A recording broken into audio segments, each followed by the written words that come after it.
Hi, xin chào cả nhà. Ngày hôm nay hai vợ chồng mình sẽ bay hãng Asiana Airlines từ thành phố Seoul tới thành phố Los Angeles của Mỹ.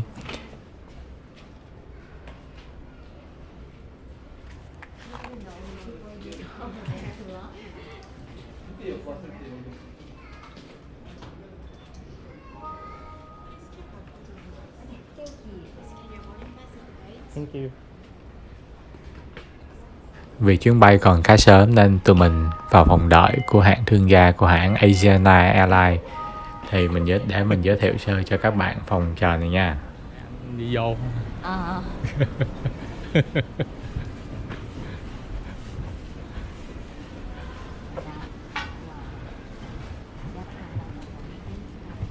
Đây nè, hộp ngọc đó. Đây là quang cảnh bên trong của phòng chờ hãng thương gia Asiana Airlines. Nó ngồi đây cũng được.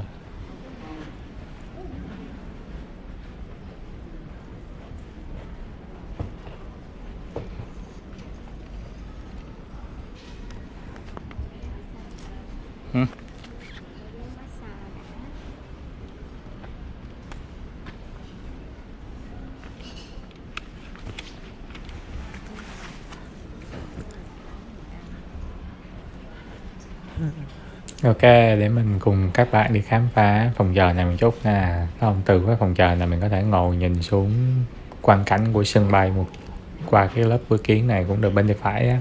Hoặc là các bạn cũng có thể ngồi chơi computer, ngồi chơi laptop cũng được. Thôi để mình vòng về đi, mình hỏi bà xã mình có muốn đi ăn cái gì không.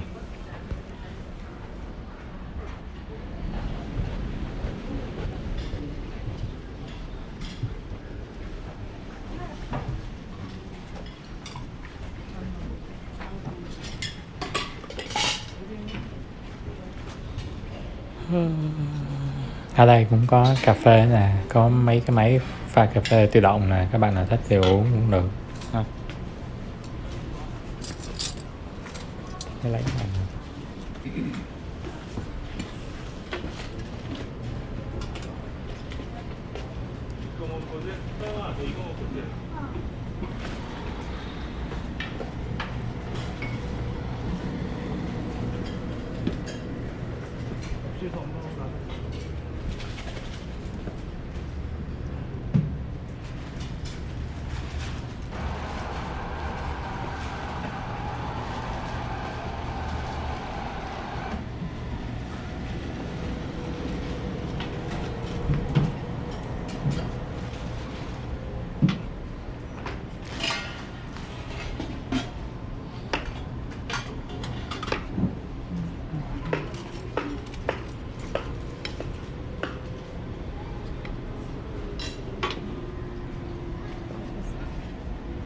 Cái gì?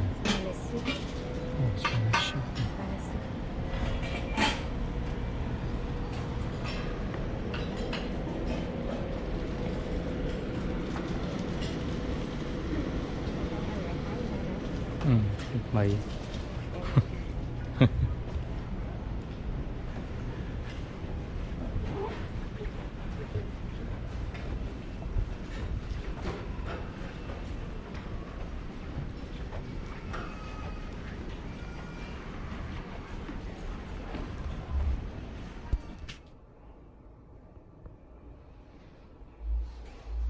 Bên trong cái phòng chờ hãng thương gia này thì có 8 cái nhà tắm như thế này nè, mình quay sơ cho các bạn thấy ha.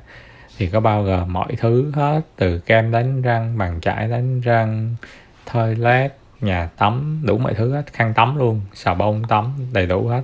Ví dụ như chắc cho các hành khách nào mà chờ đợi lâu quá, họ có thể ghé vào đây, tạm dừng ở đây để mà tắm rửa mát mẻ trước khi lên máy bay.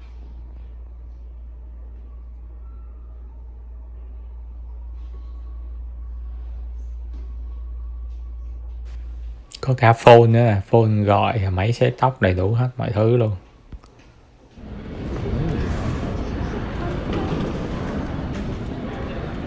Và bây giờ đã đến giờ làm thủ tục lên máy bay. Tụi mình đang trên đường tới cổng để làm boarding pass.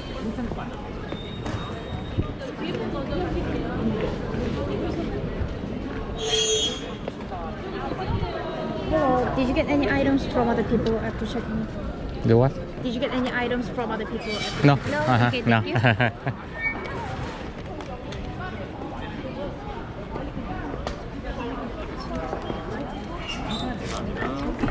안 보여요 지금. Thank you.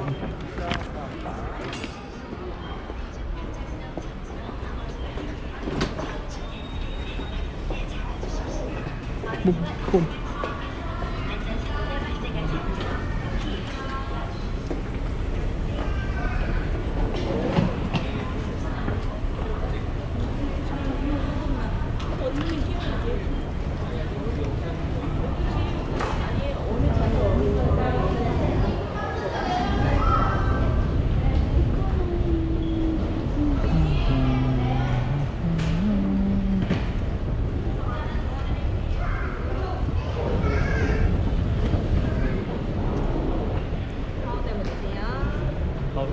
Thank you.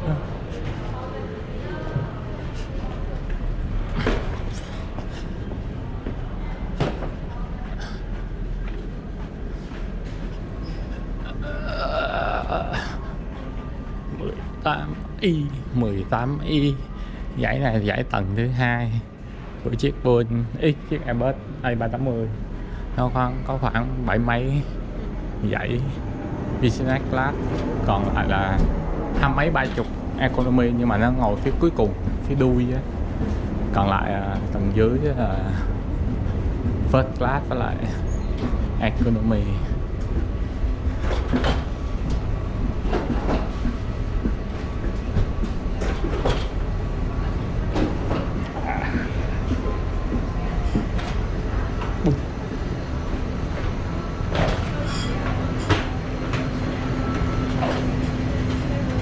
Hello.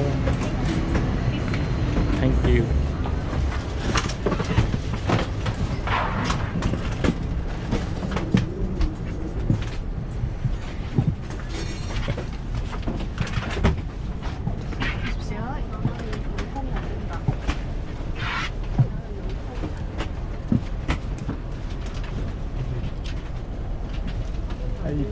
$18.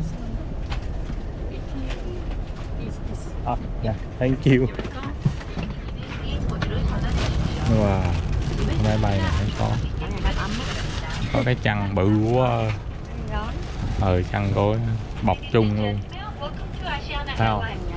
Thấy máy bay Airbus A380 không? Rộng không? Cái này là tầng trên nữa. Tầng trên nó đi xuyên xuống dưới. Chạy với cái chân này nè. Đúng không? Để cho nó đừng có dơ.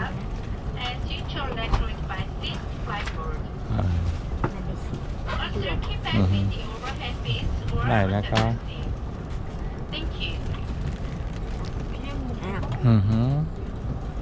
Nghe. Bự lắm, đắt đủ. Máy bay này thấy nó mới hơn cái máy bay Boeing kia ha. Máy bay 7, máy bay cũ. Máy bay này máy bay kiểu mới. Cái máy bay này tôi lại đi năm ngoái. Đi 2 lần luôn. Cái này màu khác nè, mỗi lần đi có màu khác. Cái này là mấy cái đồ linh tinh dùng trong suốt chuyến bay, để chuyến bay này kéo dài khoảng 11 tiếng. Bỏ lên cái bàn hết rồi. Yeah.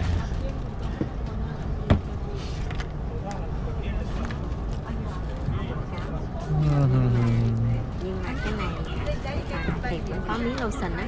Lotion với cái xếp mặt, cái này giống bữa thì cái mùa này nó thích hơn. Mùi thơm hơn. Mùi thơm hơn. Cái đợt mà lần trước á, năm rồi mình đi á, cái mùi đó Phú Quốc hả? Ghê lắm. Nhưng mà cùng hiệu luôn không? Cùng hiệu. Nó khác mùi rồi. Cái này hình như là nó có thể là nó bị người ta cần len, nó làm cái mùi này hay tốt đó. hơn. Cái mùi này dễ chịu hơn.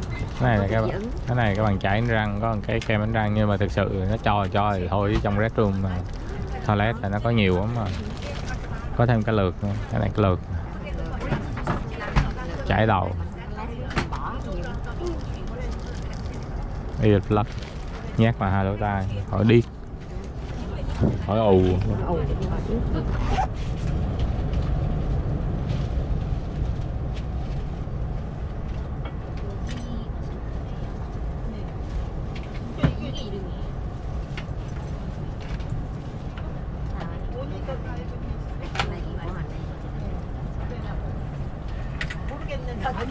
này là cái bàn ăn. Tức là một người hại vậy. Yes, thank you.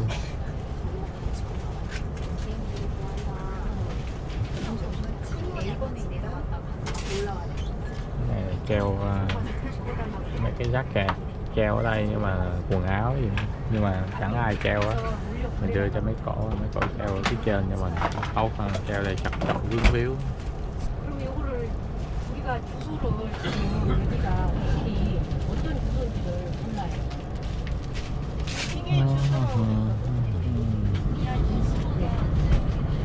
Phía bên trái, phía đằng sau mình bên trái có cái chỗ để charge USB, cái đèn đọc sách, buồn ngồi đọc mấy cuốn báo bậy bạ này đâu. Còn nếu như ai có laptop thì cái này chặt điện được.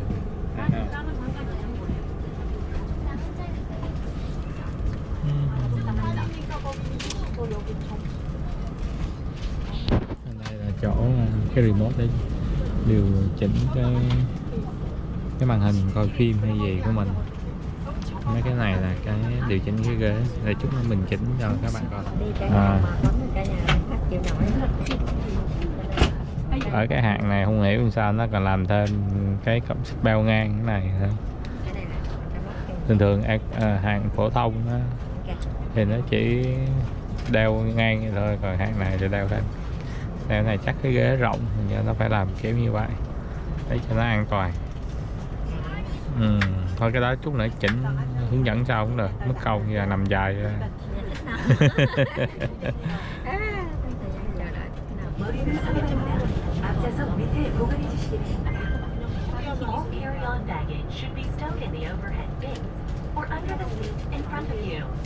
Còn đây là hướng dẫn an toàn cho chuyến bay.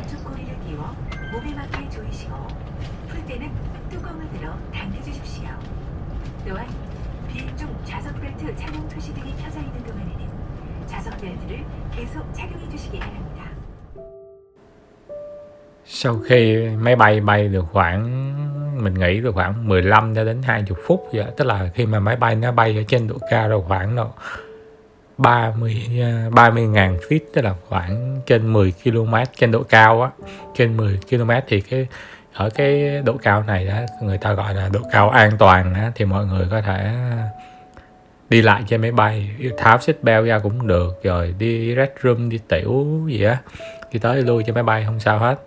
Bây giờ thì mình cũng ok rồi, mình tháo seat belt để mình thử một vài cái chương trình cho các bạn xem ha. Trên máy bay nó có những cái chương trình này, connectivity, movie, TV, music.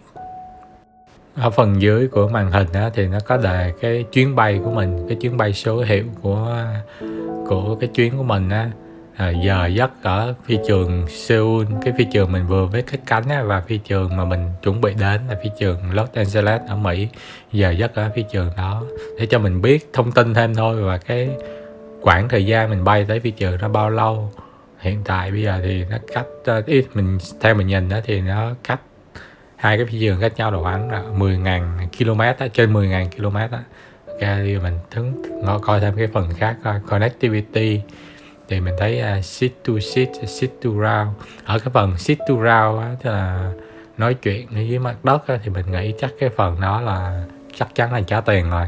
Còn cái phần seat to seat tức là dành cho mấy người mà nói chuyện, ví dụ như ở trong một gia đình với nhau á, đi mà ngồi hơi xa một chút á, thì mình có thể dùng cái chương trình đó nói chuyện với nhau, mà mình cũng không biết là nói chuyện qua phone hay là text message trên cái màn hình này với nhau, mình cũng chưa biết. Còn ở các chương trình khác, ví dụ như mình có thể nghe nhạc cũng được, chơi game thì dành cho các người, chắc trẻ em nhỏ chơi với nhau thôi. Ở cái phần travel này thì nó có cái phần là gọi là camera, thì không biết cái máy bay này mình không biết sao chứ thường cái phần camera ở mấy cái loại Airbus mà 380 mà lần trước mình đi á, thì mình thấy nó có gắn ba cái camera ở đằng trước mũi, dưới bụng và đằng sau đuôi của máy bay, thì từ cái vị trí đó mình có thể nhìn xuống mặt đất được. Nhưng mà khi nó bay cao á, mình nhìn cũng chẳng thấy gì hết, chỉ nhìn xuống thấy toàn là mây không mà. Ok, để mình xoan cái chương trình, quay lại cái chương trình khác, chương trình Air Show đi. Thì ở cái phần đã nó đang loading chút. Ở cái chỗ này á, thì mình có thể nhìn được cái bản đồ tổng quát của cái đường bay của chiếc máy bay mình đang đi á. Thì hiện tại máy bay nó đang cũng, tại vì nó bay chưa được xa lắm, thành ra mình vẫn thấy nó ở gần phi trường Korea, thì mình nhìn chung vậy thôi, chứ nó bay chắc cũng vài 30 mai, 100 mai rồi đó. Mình thấy vậy thôi, bắt đầu như nó bay hướng biển.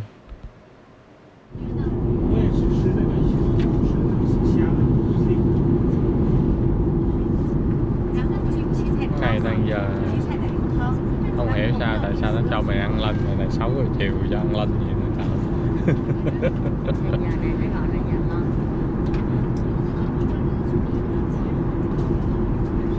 Nó có hai loại lân, Western với là Korean food. Chắc là giờ cũng bay về Bên Mỹ tính là giờ lân, bên đó để giờ mình giữ Korean lân thì nó có bên này cũng có bibimbap nữa là sau đó ăn xong ngủ một giấc. Thì có breakfast xong là tới Mỹ luôn á, tới khoảng 11 giờ sáng, đúng ra là 10 giờ.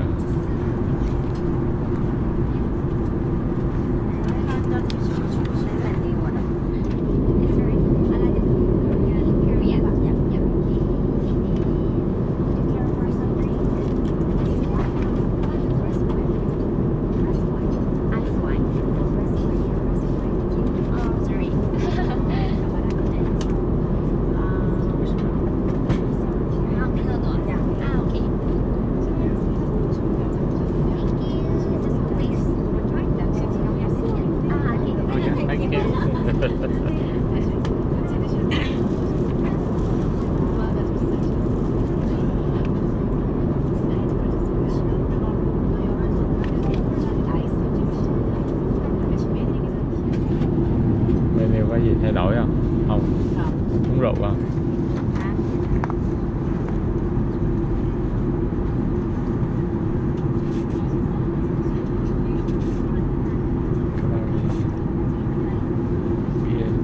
Có bia là Korean, nên hay Korean. Alright, apple, tomato, cocktail,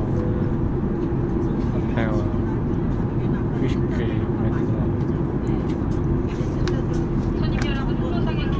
các loại rượu.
khai vị trứng, của Đà Hàn.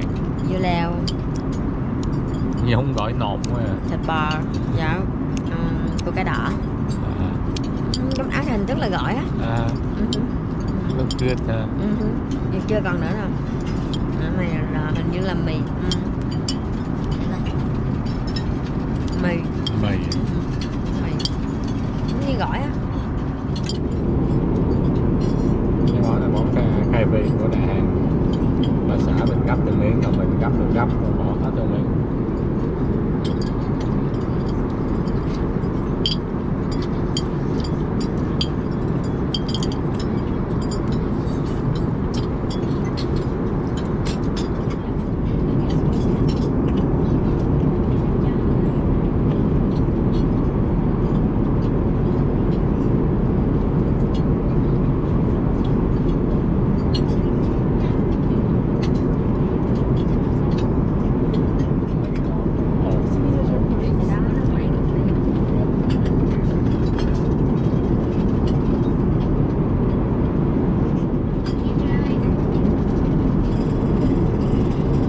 Giống như là chè vậy đó hả?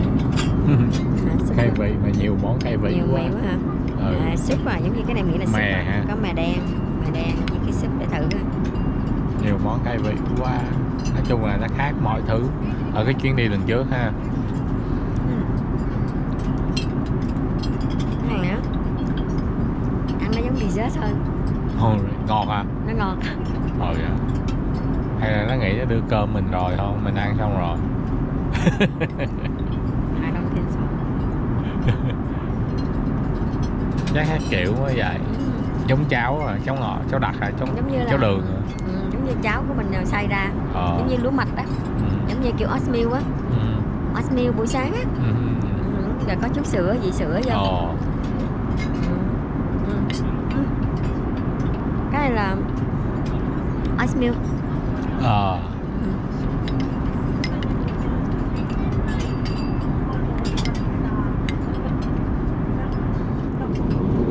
Nó đưa món nào hai đời này đều ăn hết sạch, không còn cái gì. Đây là món khai vị rồi, 3-4 món rồi. Mà hỏi đưa món chính không ăn cái gì đó, để nguyên còn nguyên luôn.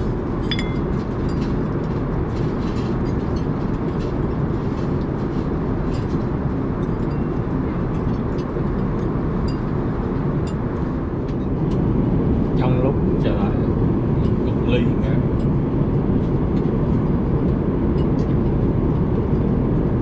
Uống cho nó xịn luôn, rồi ngủ cho nó ngon giấc. Rồi đem thử đây. Đây sẽ có súp trước nè, Súp nóng ăn ngon lắm mà. súp seaweed. Yummy hả? Món này món chính á. Chính, nhưng mà cái này không phải là gọi là bibimbap, cái này là Samsap, Simpap. Simpap. Dạ. S-A-M-P-A. Dạ. Simpap, Korean cuisine. Tất nhiên là cũng là món của đặc trưng của Đài Hàn. Là ăn như vậy nè, cơm với cái này. Với lại beef hả? Cái là giống thịt bò. Thử thịt bò. Hình như mình phải trộn. Thử trước đi. Cái nó có cái nước sốt kìa. Này nè, rau nè. Hai cái này là không có trộn là vô súp chắc chắn luôn. Rau nè.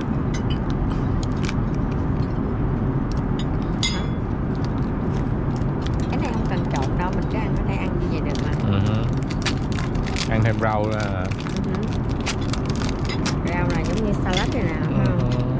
Wow, nhiều quá. Rau tươi. Nó có cái này là rau keo nè. Cái này là lettuce nè. Với lại cái lá mơ của cái lá của tụi Nhật gọi là sesame leaf á. Cái lá này cũng thịt bò mình nướng ăn ngon lắm. Còn Nhật nó ăn sống, nhâm Korea ăn sống đó, vậy đó nè. Salad. Đó, những cái loại rau luôn, nhưng mà nhiều khi mình không biết ăn đâu. Là mình có thể cuộn mình chấm ăn đó. Oh, really? Are you sure? Có thể ăn bất cứ kiểu gì mình Còn ăn. nếm thử cái nước sốt kia coi. Khó giống như nước mắm là giống như mắm Trương Tự Đài nói á. Ngon không? Ngon rồi nó có gì mắm chút chứ. Ok. Với kim chi vậy đó. Cái này là bà xã mình tự chế nha. Không biết ăn có giống vậy không? Không biết ăn có phải như vậy không? Mình thấy ăn có Ok, lý. mà mình ăn chung với nhau thấy nó ngon là được rồi. Còn cái cách ăn như thế nào thì tự hỏi. tự Google search coi sao chứ mình cũng chẳng biết. Ăn từ nãy giờ tôi cũng mình đâu có cùng rau nữa. Cái này mình bắt trước bà xã mình ăn thử. Tại bà xã mình nói bà là bạn của Harry Won á. Harry Won chỉ bác ăn vậy. Dạ cũng không có chắc biết đúng không. Dạ thôi kệ cứ ăn đại để biết đâu. Biết đâu bà nói đúng. Vô thì ăn có lý không? Cái này đủ. Thích ăn cái gì thì bỏ vô cùng lại thôi.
Sau khi ăn món chính xong thì cái món này là món tráng miệng. Cái này thì mình ăn không biết nó là cái gì nhưng mà đoán giống như đậu phộng. Đó, cái này mà mình tiếng Việt người ta gọi là ốc chó. Ốc chó à? Walnut à? Dạ. Không biết nữa phải không? Nó đó. Ăn thì thấy nó bột đường ngọt ngọt. Nhau đường lên. Ôi nó sắc. Ăn cũng ngon thơm.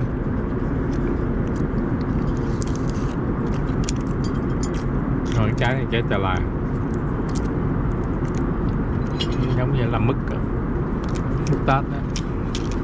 Mình nghĩ dịp này cho đại để mứt dừa hay mứt sen, mứt bí ăn ngon hơn.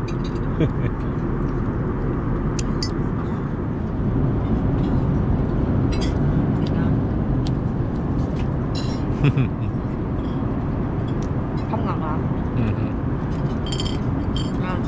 Cái này tiếng Anh là walnut á, mà tiếng Việt hay gọi là ốc chó. Tại vì nó giống như cái não á. Não chó. Mà nghe tiếng ốc chó sợ hả? Cái này thì bóc tay thôi. Cái kia mới xiên rồi, cái này Đà Lạt mà xiên rồi. Thử nó là món chó giống như là cà đậu phộng vậy đó. Cái đậu phộng, ok. Món này món tráng miệng. Bà xã mình thì ăn trái cây, còn mình thì ăn đồ ngọt. Nho quýt, trái lê, cái kia trái pineapple khóm mà ok. Còn mình thì ăn uống cà phê. Cọc đó là cái bánh này là bánh gì, bánh blanc hả hay bánh cheesecake gì đó, để mình thử mới biết nè.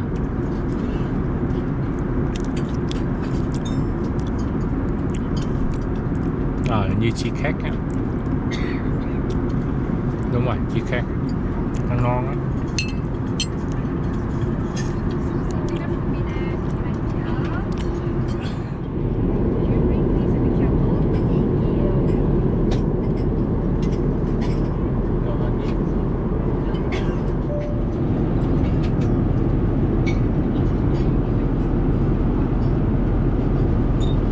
Ok,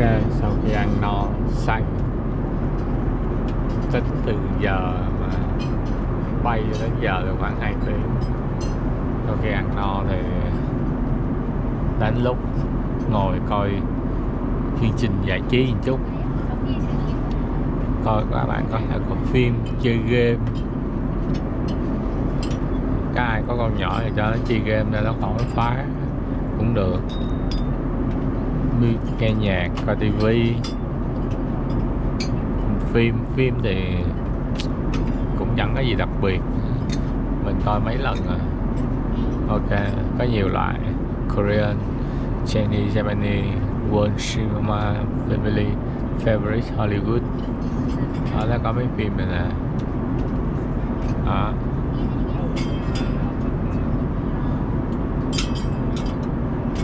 Nếu các bạn ai thích xem thì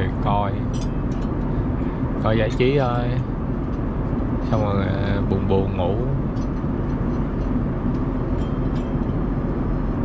vậy thôi. Còn không thích thì nhấn nút này nè, sit down đi, tắt ngủ. Còn nếu muốn on lại thì bật đụng nó lên cái nó lại.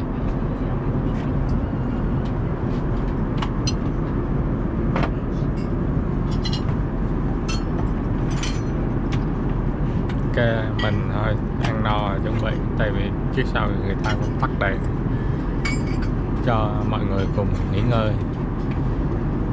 Rồi mình hãy tranh thủ đi đánh răng rửa mặt trước rồi, chứ đừng có để sau khi mình ăn lẹ xong mình tranh thủ đi đánh răng rửa mặt liền ngay lập tức, chứ đừng có để hồi người ta bắt đầu người ta ăn xong hết rồi đi chờ đợi toilet mệt lắm. Thấy không các bạn thấy?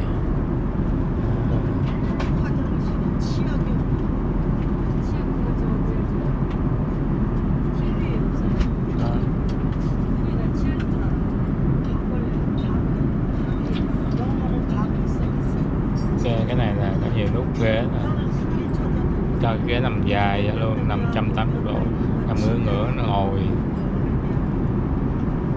nghiêng qua nghiêng lại đại khái là như vậy. Cho bây giờ mình nằm ngửa chứ nằm dài vậy luôn.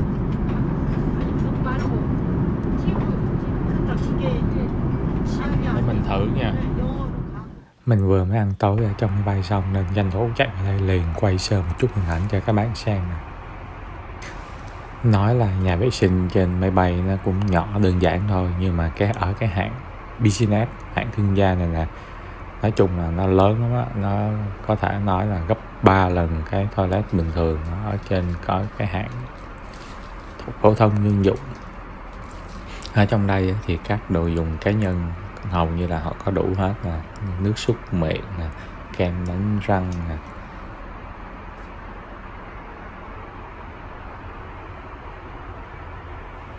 Còn đây nó là cái toilet nè, cái chỗ mà mình đi vệ sinh nè. Đó. Họ làm giống như là một cái sofa, mình có thể dựng nó lên thì mình đi toilet ở đây, xong rồi cái mình hạ xuống. Ở đây nó design cái kiểu mà giống như mình có thể thay tả cho các em bé ở trên đây cũng được.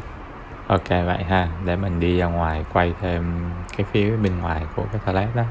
Nó có một cái tivi cũng khá lớn đó, ví dụ như dành cho những người nào mà ngủ không được đó, mà họ có thể đi ra phía ngoài này, họ ngồi. Nó có nguyên một cái sofa ở đây, mình có thể mình ngồi và nói chuyện chơi giống như một cái lounge nhỏ nhỏ vậy đó.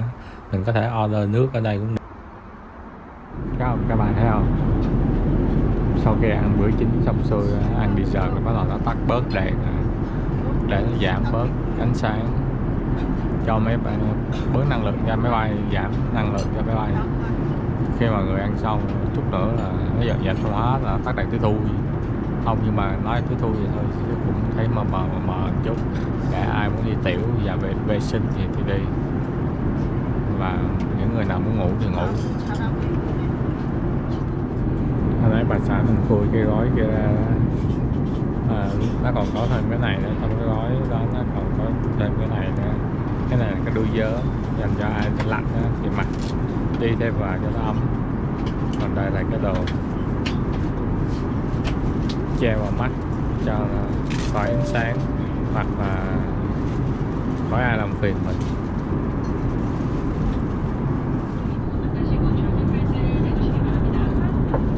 Được rồi. đó, cái lúc nằm dài ra.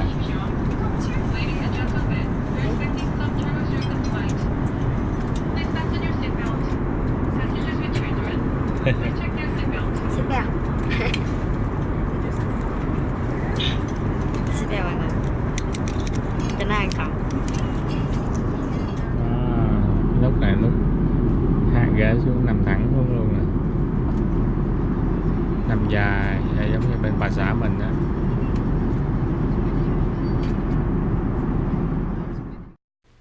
Bây giờ các tiếp viên hàng không đã tắt đèn coi như là hầu như 95% rồi đó. Thành ra chỉ còn để một vài cái đèn nhỏ nhỏ để cho các hành khách nào muốn đi lại trên máy bay để đi vệ sinh gì đó. Thôi mình cũng chuẩn bị đi nằm một chút nha, để chút nữa mình chắc ngủ được khoảng được 8 tiếng đó. Lúc thức dậy ăn thêm bữa ăn sáng nữa là lúc máy bay hạ cánh luôn, vừa đúng lúc luôn.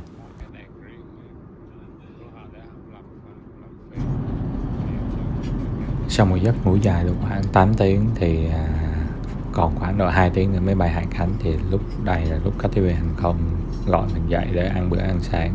Nó bao gồm có sữa chua, bánh mì và một ít trái cây.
King Grab hả?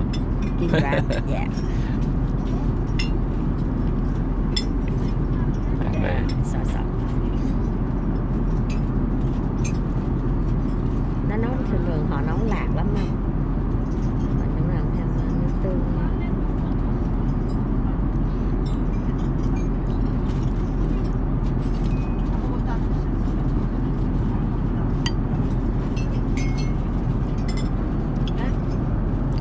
Như cháo trắng mình thôi à. Chỉ miếng cua, cà rốt, đúng hết. Nước tương như đó, ăn như chưa? Đủ cả.